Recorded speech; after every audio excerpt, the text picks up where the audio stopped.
সোদপুরের শহীদ colony সার্বজনীন দুর্গা উৎসবে এবার 100 ফুটের বিশাল দুর্গা মূর্তি নজর কাড়ছে। 75তম বর্ষে শিল্পী চিরঞ্জিত দাসের তত্ত্বাবধানে বিষ্ণুর দশম অবতারের রূপ নিয়ে মণ্ডপ সজ্জায় সজ্জিত করা হয়েছে। মণ্ডপে প্রবেশ করলেই চারিদিকে বিষ্ণুর বিভিন্ন রূপের মডেল আর মধ্যমণি হিসেবে দেবী দুর্গার প্রতীকী মূর্তি। মুখ্যমন্ত্রী মমতা বন্দ্যোপাধ্যায় তৃতীয়ার দিন পুজোর উদ্বোধন করবেন। শেষ মুহূর্তের প্রস্তুতির মাঝে মণ্ডপে দর্শকের ভিড় জমেছে। আমাদের নমস্কার, আমরা শহীদ কলোনি সার্বজনীন দুর্গা পক্ষ থেকে আমি বিশ্বজিৎ বলছি। শহীদ কলোনি সার্বজনীন শারদোৎসব মানেই একটা চমক থাকে প্রতি বছরই। এবছরও একটা চমক আমরা রাখছি। এবছরের আমাদের চমক হলো 75-এ 100, মানে 75 বছর বয়স আমাদের পুজোর।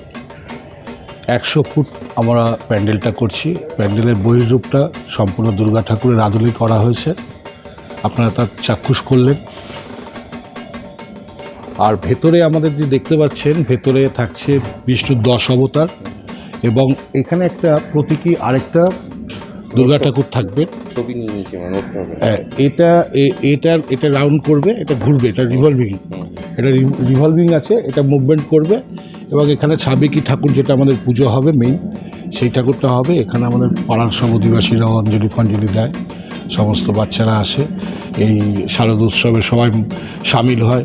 এখানে ধর্মের কোনো জাতপাতের কোনো বিচার থাকে না, সবাই এসে স্বতঃস্ফূর্তভাবে এই বাঙালির শ্রেষ্ঠ উৎসবে সবাই সামিল হয়। আর আমাদের শহীদ কলোনিতে একটা ঐতিহ্য আছে।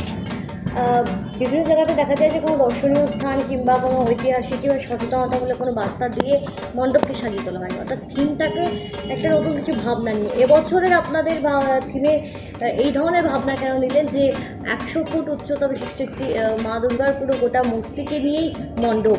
দেখুন, আমরা গত বছর হয়তো আপনারা হয়তো কভার করেছেন।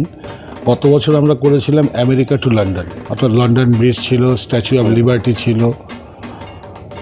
এবছর আমরা তার আগের বছর করেছিলাম আমরা দার্জিলিং। এবছরের চিন্তাভাবনাটা আসলো যে ঠাকুর যখন বিসর্জন হলো, তখন বিসর্জনের ব্যাপারের পরে যখন দেখলাম যে অনেক মানুষের একটু উপরে উঠতে অসুবিধা হয়, বয়স্ক মানুষ, এই আমাদের যখন হাইটের একটা ব্যাপার ছিল, সিঁড়ি বেয়েতে অসুবিধা হয়।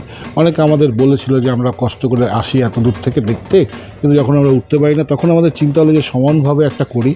এবং আমাদের কাউন্সিলর দাদা গোবিন্দদা, উনি একটা চিন্তাভাবনা, উনি আমাদের ঠিক 10 দিন পরেই আমরা এই চিন্তাভাবনাটা মাথায় রেখেছি। যখন ঠাকুরটা বিসর্জন হয়ে যাচ্ছিল, ওই যে ওই দৃশ্যটাকে মানে আবার নতুনভাবে আমরা প্রকাশ করতে চাই। 1 বছর আগেই হয়ে গেছে। 1 বছর আগে আমরা ওই 10 দিন, মানে পুজো শেষের 10 দিন পরেই আমাদের ওই ভাবনাটা চলে এসেছিল। আমাদের শিল্পী সমস্ত কিছু রূপায়ণ করেছেন চিরঞ্জিত দাস। উনি কি প্রতি বছরই? উনি গত বছরও করেছিলেন, তার আগের বছর উনি বছর 4 ধরে আমাদের। দেখা গেল যে রানাঘাটে কিছুদিন আগে আমরা দেখলাম যে রানাঘাটে একটা 100 ফুটের দুর্গাটা করা হয়েছিল, তো ওটা প্রশাসন থেকে বন্ধ করে দেওয়া হয়েছে, ওটা পুরো কাজ সম্পূর্ণ বন্ধ। দেখুন আপনারা ওটার জন্য কি ব্যবস্থা রেখেছেন? দেখুন, আমাদের অ্যাকচুয়াল ওই ব্যাপারটা টোটালটা সাবজুডিস্ট ব্যাপার নিয়ে অতটা আমরা আলোচনা করতে চাই না। তবে আমাদের প্রোটেকশনটা সম্পূর্ণ থাকবে। আমরা সমস্ত দর্শনার্থী আপনাদের মাধ্যমে বলতে চাই, আমাদের এখানে আসুন, সমস্ত মানুষের দর্শনার্থীদের যেন কোনো রকম অসুবিধা না হয় তার সমস্ত প্রিকশন আমাদের নেওয়া আছে। আমাদের মেডিকেল ক্যাম্প থাকবে, আমাদের কুইক রেসপন্স টিম থাকবে, আমাদের বিভিন্ন সিকিউরিটি থাকবে, পুলিশ প্রশাসন থাকবে, আমাদের নিজস্ব ভলেন্টিয়ার্স থাকবে। একটা দর্শনার্থীদের যেন কিচ্ছু না হয় এবং প্রতিটা জায়গায় আমাদের প্রতিটা পয়েন্টে আমাদের সিসিটিভি ক্যামেরা লাগানো থাকবে এবং তার মাইকিং হবে। দর্শনার্থীদের কোনো নির্ভয়, যেমন গত বছর তার আগের বছর আপনারা এসছেন, এবছরে একদম নির্ভয় আনন্দ করতে করতে ঠাকুর দর্শন করুন। কতটা আশাবাদী দর্শনার্থীদের এবছরে নজর কাড়বে আপনাদের পুজো মণ্ডপ? আমাদের পুজো মণ্ডপ তো একটা প্রকাশ থাকেই, আপনাদেরও থাকে। আমরা তো আশা রাখি যে এবছর না, আমরা হতাশ হই না। আমাদের কাছে না কোনো মতেই হবে না। দর্শনার্থী আসে বলবে, শুধু একটাই আওয়াজ দেবে, আবার আসবো। ওনাদের একটাই বলবে, ওহ বাহ। মণ্ডপ সজ্জায় কি ব্যবহার করা হচ্ছে? যেটা হয় একটু, মানে এগুলো মেইনলি আমাদের তো উনি ভালো বলতে পারবে, তাও মেইনলি তো যতটা ইসে করা যায় যেন অগ্নি নির্বাপক ব্যবস্থা প্রচুরভাবে রাখতে হয়। এগুলো তো একদম সেই যেখানে কেমিক্যালগুলো লাগানো হয় সেগুলো ওই সব সিস্টেম আমাদের রঙের মধ্যে ওই কেমিক্যাল আছে, যাতে কোনো রকম ফায়ারের কিছু না হয়।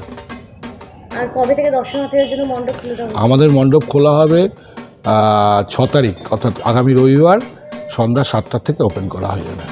কতটা বাজেট গেছে এটার? ওগুলো ওইভাবে বাজেট তো হয় না আমাদের।